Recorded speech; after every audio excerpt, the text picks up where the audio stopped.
I have never cried like that, not until last night. The walls of my chamber have heard my voice raised in command, in anger, in victory, but never in the sound that broke from me yesterday. I am a prince. My tears were supposed to dry before they ever touched my cheeks. But when I thought of you, when I imagined you slipping further from my reach, something inside me cracked open. It was not weakness, it was something deeper. A grief so vast it swallowed my pride whole. All night I sat alone in my room, the torches flickering against stone, my crown tossed carelessly aside. The weight of my title felt like chains around my neck. I had faced assassins, storms, and betrayals, but nothing had prepared me for the ache of your absence. My tears fell like they belonged to someone else, like I was watching a stranger break apart. The sound echoed through the palace, but no one came, no one dared. They knew their prince had become something raw, something fragile. I kept telling myself I am not a boy anymore, I am a man forged in iron and fire. But last night proved that even iron can melt when the heat is too great.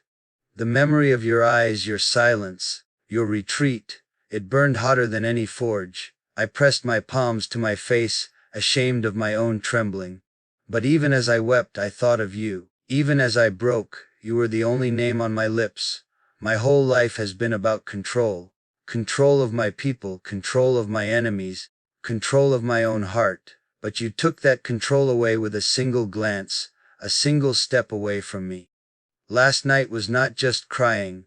It was the beast in me clawing at the bars, the man in me mourning a loss that hasn't even happened yet. It was every ounce of love I have for you turning to water, spilling out because it had nowhere else to go. I wish you had seen me then.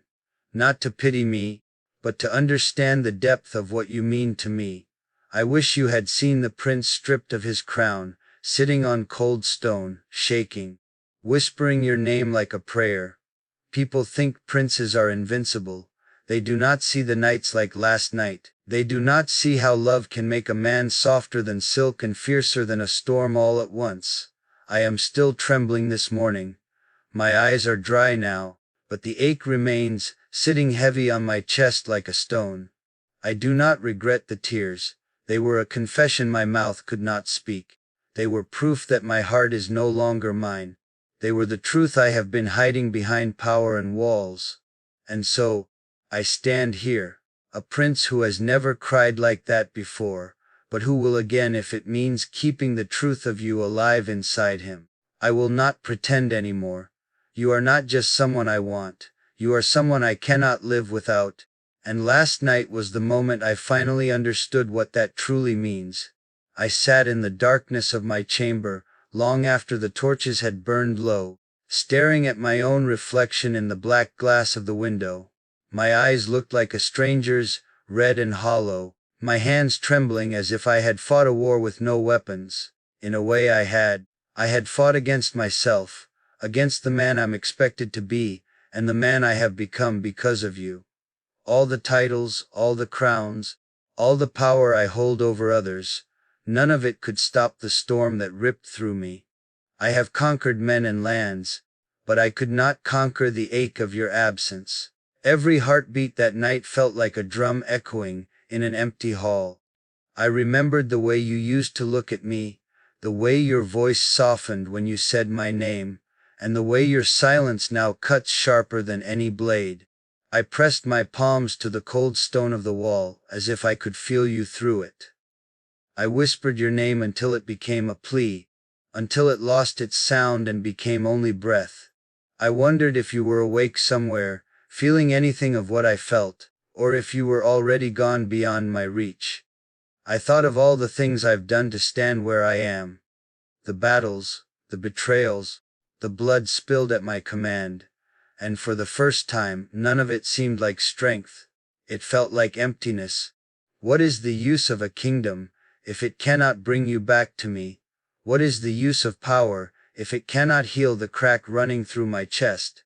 I could not stop asking myself those questions as the night stretched on, endless and heavy. I tried to remind myself of duty, of tradition, of the steel I have always been told must flow in my veins. But every time I closed my eyes I saw you, not as an image or a memory, but as a living, breathing presence, the only thing in this world that still feels real to me. The more I tried to bury the feeling, the more it rose, until it filled the room like smoke. I felt like a man drowning in air, gasping for something only you can give. Even my tears were not just grief. They were a confession my lips could not speak. They were the parts of me I have hidden behind a crown and a sword. They were the boy I used to be, the man I am now, and the beast I am afraid of becoming, all tangled together and spilling out. I have been taught to be proud, to never bend, to never break, but last night I bent and broke for you without shame. As dawn crept in through the window, painting the walls in pale light, I felt a strange calm, not because the ache had vanished, but because I finally understood it. This isn't a passing desire or a moment of weakness. This is the truth of my life now. You are not a guest in my heart, you are the heart itself. Everything else, my kingdom, my victories, my legacy, are just shadows compared to the way I feel for you. And so I rise this morning changed. I will walk through the palace with steady steps and a calm face, but inside, I am no longer the man they think I am. Inside, I am someone who has tasted his own breaking, who has seen what it is to lose you even for a night, and who knows he will do anything to never feel that emptiness again. I am a prince still, but now I am also a man who has loved so deeply it stripped him of his crown, a man who is ready to risk everything to hold on to you. The morning after felt like walking through the ruins of a city I had built with my own hands. The marble corridors of my palace were the same. The servants bowed the same way, the guards stood at attention with their usual discipline. But nothing felt real anymore. Everything I saw was a reflection of the emptiness inside me. I carried my crown on my head, but it felt like a stone pressing into my skull, a constant reminder that all this power means nothing if I cannot reach you. I moved through the hallways with a steady stride, yet every step echoed with the sound of your name. I saw your face in the tapestries, heard your voice in the whispers of the courtiers. I thought perhaps if I kept moving, if I buried myself in the affairs of the kingdom, this ache would loosen its grip. But it didn't. It followed me like a shadow that no light could dissolve. Even the throne, that cold, towering seat of power, felt like a mockery of my own helplessness. At night, when the palace falls silent, the beast in me returns. It paces the length of my mind, clawing at my ribs, whispering that I cannot let you go, that I must act before it is too late. I have fought it with everything I have. I have tried to be patient, to be the man you deserve, not the monster my bloodline threatens to make me. But each day without you strengthens the beast and weakens me. It is no longer just desire. It is need.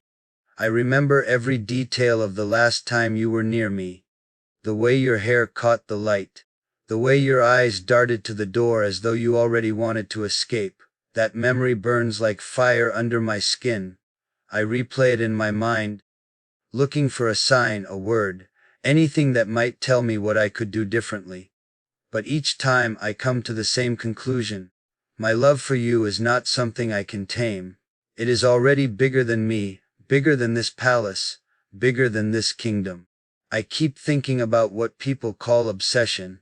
They speak of it like a sickness, but to me, it feels like the only truth I have ever known. I would rather be accused of madness than of indifference. I would rather lose everything I own than watch you slip quietly into someone else's arms. This is not the hunger of a prince for a jewel he cannot buy. This is the hunger of a man who has found the one thing that makes him whole and is terrified of losing it. And yet, for all this fire in me, there is still a tenderness. I imagine holding you without a crown between us, without a throne to separate us.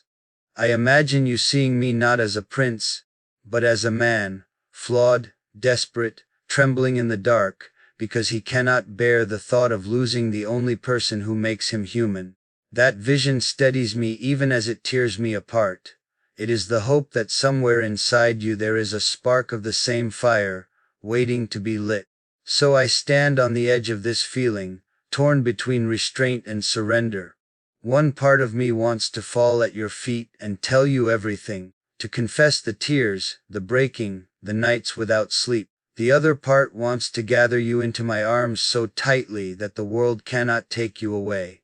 I am a prince still, but a prince undone. I do not know how much longer I can walk this line between man and beast. I only know that without you, I will become a shadow of myself, and with you, I will become something far greater than any crown could make me. The sun rose again this morning, but its light did not reach me. I walked out onto the balcony overlooking my kingdom, and for the first time the horizon felt empty. The villages, the rivers, the mountains that have always given me strength looked like painted scenery, instead of something real. All of it seemed like a stage built for a story I no longer care about, because you are not in it. My hands gripped the stone railing until my knuckles went white. Even with the wind in my face and the whole kingdom beneath me, I felt small without you. Every corridor I pass through now is haunted. Servants lower their eyes because they can sense the shift in me. They whisper about how their prince has changed. They see the set of my jaw, the distance in my eyes, but they do not know what it means. Only I know that it is you who has changed me.